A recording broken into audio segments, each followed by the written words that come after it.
Sa mga ka-tech vloggers, mga subscribers, bago tsaka luma, mga supporters, mga dumaan, dumalaw at bumisita sa channel, lahat ng mga viewers, secret viewers at silent viewers, magandang araw. So, maiba muna tayo sa content natin ngayon, tungkol dito tayo sa isang two-door Condora inverter type. So, kinuha to ng kapatid tsaka nanay ko, dito lang malapit sa amin sa bayan, sa branch ng This Marketing Bye City dito sa Leyte. At kinuha to nila ng nag-down sila. Hindi ko alam kung 28 or 29 ng May. Tapos, na-deliver nila 31. So, hindi pa nila i-deliver kung hindi nila pinuntahan ng nanay tsaka kapatid ko.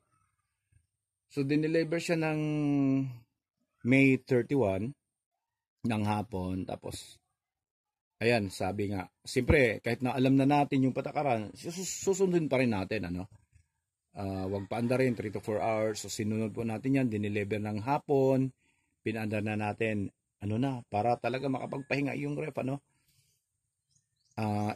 na ng gabi. Tapos, nung pinaandar natin, mga binantayan natin, mga ilang oras. Umabot ng mga 2 oras, 3 oras. Napakahina ng lamig dito sa kanyang freezer. Tapos dito sa baba ay hindi talaga lumalamig. Yun yung problema natin. Okay, so hinayaan na muna namin, Hinayaan na muna namin. Kinabukasan, medyo lumalamig na ng konti dito sa taas. Dito, halos wala pa rin. Okay, so tinudo na namin, ay nagkakaroon. Doon napapansin namin, nagkakaroon ng mahinang lamig dito. Tsaka makita mo yung vent dito. May vent yan dito, dalawa. Diyan, dalawa. Nagyayelo pa yan, yung dalawang butas na yan. Okay, so pinabayaan na lang namin. Baka magiging normal. So bigla na lang umandar yung malakas na fan. Talagang malakas na malakas, hindi siya normal. Nung umandar yon, na nirecord na kapatid ko, tapos nung mag-complain siya doon sa opisina, pinaparinig niya sa manager. Sabi pa nga ng manager, malakas nga daw talaga. Okay, so sasabihin, papuntahin niya yung technician. Kaso, busy pa. After a week na lang siguro, mga ganun. O ilang araw. So, pinuntahan to. Sabi ko, kuhanin na lang. At, yun nga, siyempre, masakit sa damdamin na hanggang ngayon, simula nung tiningnan to, simula tong kinumplay namin, 2 linggo na nakaraan, nandito pa rin yung item, hindi pa rin kinukuha. Hindi naman natin masisisi yung This Marketing dahil hindi naman sila yung nagmamanufacture nitong item. Yung sa atin lang, yung after sales service. Okay? Yung after sales service. Dahil nga yan, hindi nga umabot sa 24 hours na ginamit namin, wala na. Sa umpisa pa lang nagloko na siya. Kaya, ayan. Hindi ko alam kung ano yung pamamaraan nila, kung ibalik ba nila yung naibigay na pera, papalitan ba nila ng ibang modelo, o papalitan ba nila ng ibang brand. So, wala silang sinasabing ganun. Medyo, ayan, nakapanlata, no? So, wala kang magamit na ref dito sa bahay. Tsaka yung isa pa doon, na nakakapanghinayang dahil napakaraming preskong karne, tsaka yung mga ulam na tira-tira, na nabubulok.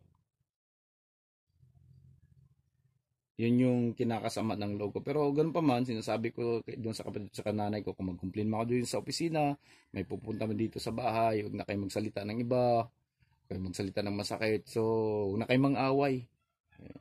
Ganun talaga yan, hindi naman yan, talagang may mga panahon na hindi natin alam na dumadating ng mga ganito. Okay? So, ayan. Taga This Marketing.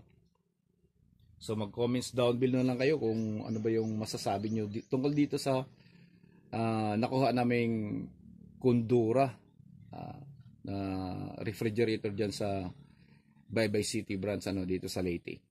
At saka sa mga nagbabala kumuha ng mga unit dito sa This Marketing, so mag-isip na kayo dahil ito yung pinaka-worst after sales experience namin dito sa kanila.